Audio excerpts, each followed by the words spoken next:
There's an exciting update that's added to MetaMask right now, and that's being able to detect a token that's on your wallet. Okay, so if you have your MetaMask just like mine is right here and it's not showing, all you need to do is to go to your Play Store or your iOS store to update the MetaMask.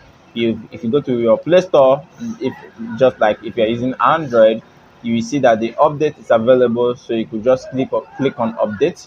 You don't need to worry, nothing will be lost. Now when you're done updating, click open, and when it's opened, you will see that the update is actually live. So what does this update really do?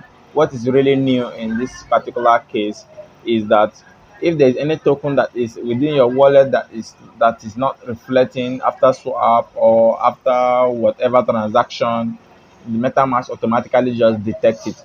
All right, but one thing MetaMask has not been able to do is to make it a multi-coin wallet like a Trust wallet, whereby that is on mobile, and I believe that has been done on desktop, but it's not been done on mobile.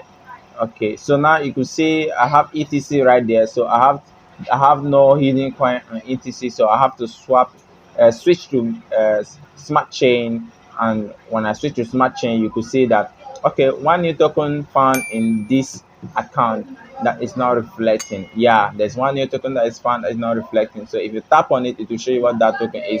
And in my own case, it was an XRP token, so I need to click it to make it open, or decide to hide it all. So even if there's an NFT that is on this account that is hidden, that is not showing, it will also display it.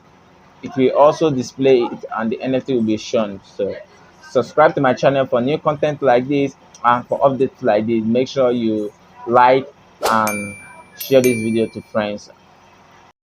So you wanna hit that subscription button right now, subscribe, and see you in my next video. All right.